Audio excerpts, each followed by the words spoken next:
August 15 మన దేశం చరిత్రలో సూర్యుడిలాగా ప్రకాశించే రోజు. ఆ రోజు జెండా ఎగురుతుంటే మన గుండెల్లో ఒక విచిత్రమైన థ్రిల్ వస్తుంది. ఆ థ్రిల్ కేవలం ఒక పండుగ ఆనందం కాదు, అది త్యాగాల స్మృతి. మన స్వాతంత్ర పోరాటం అనేది కేవలం గడిచిన చరిత్ర కాదు, అది రక్తం, చెమట, కన్నీటి కథ. 200 సంవత్సరాల పాటు మన పూర్వీకులు బానిసలుగా జీవించారు. వారి భుజాల మీద దోపిడీ, అవమానం, ఆకలి, మరణం ఇవన్నీ భారీగా కూర్చుకున్నాయి. కానీ వారు తలవంచలేదు. ఒకరోజు ఈ నేలపై స్వేచ్ఛగాలి వీచుతుందని నమ్మారు. ఆ కళ 1947 ఆగస్టు 15 ఉదయం నిజమైంది.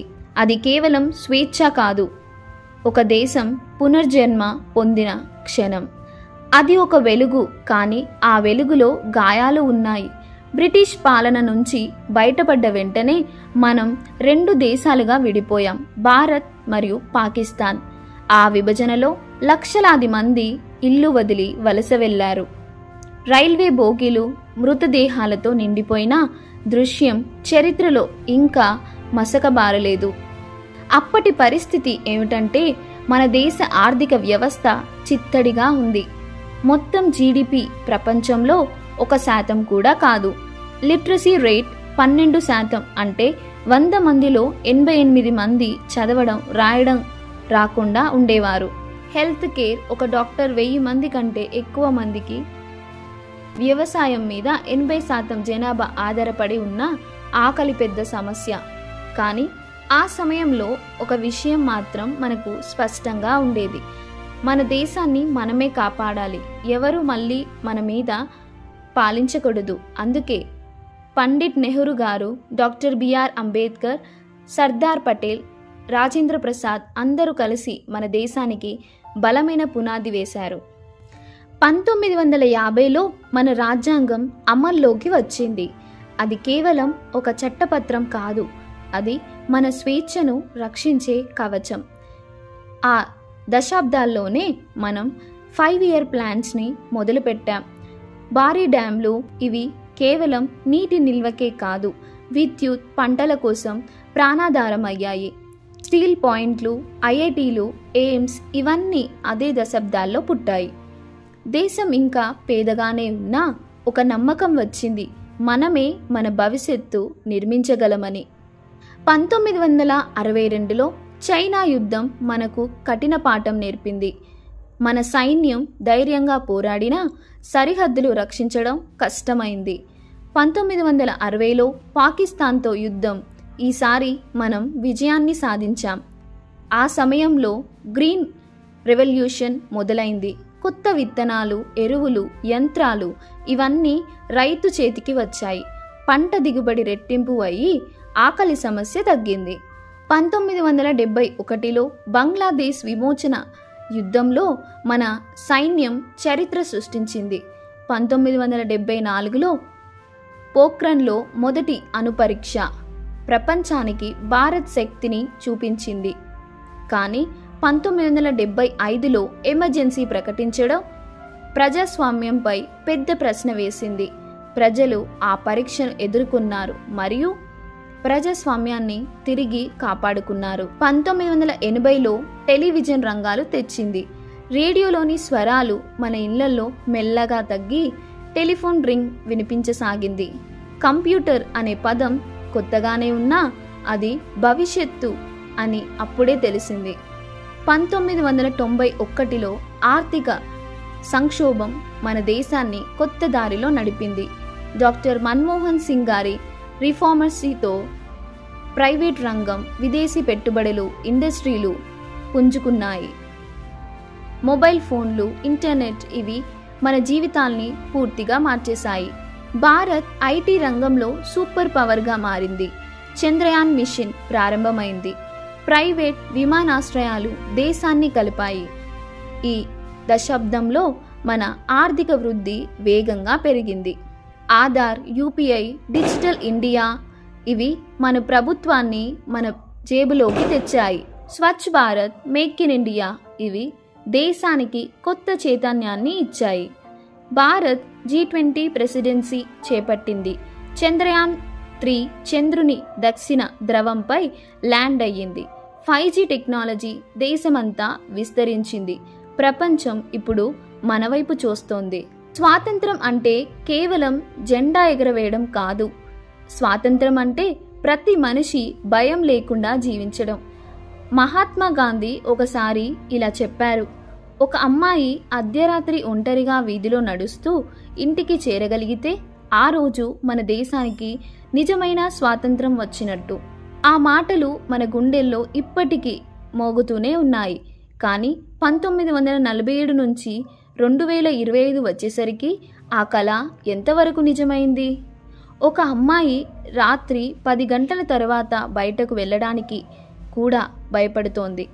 ప్రతిరోజు వార్తల్లో హరాస్మెంట్, అసల్ట్, మిస్సింగ్ కేసులు వినిపిస్తూనే ఉన్నాయి. అయితే మనం ఎక్కడ తప్పు చేస్తున్నాం? ఎందుకు స్వాతంత్రం కేవలం పుస్తకాల్లోనే, ప్రసంగాల్లోనే మాత్రమే ఉంది? మన దేశం 140 కోట్ల జనాభా ఉన్నది. ఆ జనాభాలో ఎక్కువ మంది మధ్యతరగతి వాళ్ళు. ప్రతిరోజు వారు ఎదుర్కొనే సమస్యలు తాగునీరు కొరత, రోడ్ల చెత్త స్థితి, పబ్లిక్ ట్రాన్స్పోర్ట్ లేకపోవడం, ప్రభుత్వ ఆసుపత్రుల్లో సదుపాయాలు లేకపోవడం. స్వాతంత్రం వచ్చి 78 ఏళ్లు దాటిపోయినా ఇంకా గ్రామాల్లో తాగునీరు కోసం మైళ్ళ కొద్దీ నడుస్తున్న మహిళలు ఉన్నారు. నగరాల్లో రోడ్లు లేని కాలనీలు ఉన్నాయి. ప్రజలు పన్నులు చెల్లిస్తారు, కానీ ఆ డబ్బు తిరిగి ప్రజల జీవితంలో కనిపించదు. స్వాతంత్రం తర్వాత మనం ఎదిగాం, కానీ సమానంగా కాదు. ఎవరికి ఎక్కువ డబ్బు ఉందో వారికి ఎక్కువ సౌకర్యాలు ఉన్నాయి. ఎవరికి లేదో వారు ప్రభుత్వ సాయం కోసం లైన్లో నిలబడుతున్నారు. ఇప్పుడు మనం ఎదుర్కొంటున్న అతిపెద్ద సమస్యల్లో ఒకటి నిరుద్యోగం. ప్రతి సంవత్సరం లక్షల మంది గ్రాడ్యుయేట్స్ అవుతున్నారు, కానీ అందరికీ ఉద్యోగాలు దొరకడం లేదు. ప్రైవేట్ కంపెనీల్లో జీతాలు తక్కువ, ప్రభుత్వ ఉద్యోగాలు పరిమితం. 2-3 సంవత్సరాలు కోచింగ్ సెంటర్లు చదువుకొని జాబ్ రాకపోతే ఆ కలలు కాగితాల మాదిరి చిట్లిపోతాయి. మన ఎడ్యుకేషన్ సిస్టమ్ కూడా పెద్ద సమస్య. పిల్లలకు క్రియేటివ్ ఆలోచన, ప్రాక్టికల్ స్కిల్స్ నేర్పించడం కంటే ఒక పరీక్ష కోసం మేం వారిని సిద్ధం చేస్తున్నాం. వాళ్ళు ఒక ఆఫీస్లో కుర్చీలో కూర్చొని జీతం పొందడమే విజయం అని నమ్మించే సిస్టమ్ మనం నిర్మించాం. దాంతో యువతలో చాలామంది వ్యాపారం చేయాలని, ఇన్నోవేట్ చేయాలని ఆలోచించేవారే. వాళ్ళకి రిస్క్ తీసుకోవడం భయంగా ఉంటుంది. ఎందుకంటే స్కూల్ నుంచి నేర్పించింది జాబ్ అయితేనే మనం సేఫ్రా అన్న మైండ్ సెట్ని. మన యువతలో చాలామంది ప్రతిభావంతులు. వాళ్లకు ఒక కంపెనీలో చేరగానే ఆఫీస్ టైమింగ్స్ కంటే ఎక్కువ గంటలు పనిచేస్తారు. లక్ష్యం, ప్రమోషన్, ఇంకాస్త జీతం. కానీ వారు ఆలోచించరు. నేను ఈ పని ఎవరికి చేస్తున్నాను? నా కలల కోసమా, లేదా ఎవరైనా కలల కోసమా? ఒక నిజం ఏంటంటే మన దేశం యువతలో పెద్ద శాతం తమ జీవితాన్ని ఒక జాబ్ కోసం ఖర్చు చేస్తున్నారు. ఇది స్వాతంత్రం కాదు, ఇది మరో రకం బానిసత్వం. పేపర్ మరియు జీతం బానిసత్వం. స్వాతంత్రం అనేది మహిళలకు కూడా సమాన హక్కులు ఇచ్చింది, కానీ భద్రత విషయంలో మనం ఇంకాస్త వెనుకబడ్డాం. ప్రతిరోజు క్రైమ్ రిపోర్ట్లు చదవడం మనకు సాధారణంగా మారింది. మహిళలు ఉద్యోగాల్లో, స్పోర్ట్స్లో, బిజినెస్లో అద్భుతమైన ప్రగతి సాధిస్తున్నారు. అవును, ఈరోజు మనం మహిళలు సిఈఓలు, సైంటిస్టులు చూడగలుగుతున్నాం. కానీ ఆ విజయాల వెనుక ఇంకా ఒక నీడ ఉంది, అదే భయం. గాంధీజీ చెప్పిన రాత్రి ఒంటరిగా నడిచే అమ్మాయి సన్నివేశం మన దేశంలో ఇంకా సాధారణం కాలేదు. ముగింపు. మన దేశం ఒక కాగితం పైన గీసిన మ్యాప్ కాదు. మన దేశం అంటే మన ఊరి దుమ్ము వాసన, మన భాషలోని మాధుర్యం, మన తల్లిదండ్రుల ఆశలు, మన బడి, మన పల్లె, రహదారులు, ఇవన్నీ కలిపిన ఒక ప్రాణం. స్వాతంత్రం కోసం ఎంతో మంది త్యాగాలు చేశారు. వాటిని మనం ఊహించలేము. ఒకరికి తన తల్లి చివరి చూపు దొరకలేదు, ఒకరికి తన బిడ్డ పుట్టిన శుభవార్త వినే అవకాశం రాలేదు. ఈ త్యాగాలు మనకు స్వేచ్ఛను ఇచ్చాయి. మనం వీళ్ళ కలల దేశంలో ఉన్నామా? ఇంకా నిరుద్యోగం, అవినీతి, మహిళల భద్రత సమస్యలతో పోరాడుతున్నాం. మనం ఈ సమస్యలను చూసి మౌనంగా ఉండిపోతే వాళ్ళు చిందించిన రక్తం అర్థం లేనిది అవుతుంది. దేశం పట్ల ప్రేమ అంటే కేవలం ఆగస్టు 15న జెండా ఎగురవేయడం కాదు, రోజు మన బాధ్యత నెరవేర్చడం. దేశ గౌరవం మన చేతుల్లో ఉంది. మనం చేసే ప్రతి మంచి పని దేశం భవిష్యత్తుకు పెట్టుబడి. మనం చేసే ప్రతి తప్పు దేశం వెనక్కి వెళ్ళడానికి కారణం. జై హింద్. మీ అభిప్రాయాన్ని కామెంట్ సెక్షన్లో తెలియజేయండి. ఈ వీడియో మీకు నచ్చినట్లయితే లైక్ చేసి, షేర్ చేసి మా ఛానల్ని సబ్స్క్రైబ్ చేసుకోండి.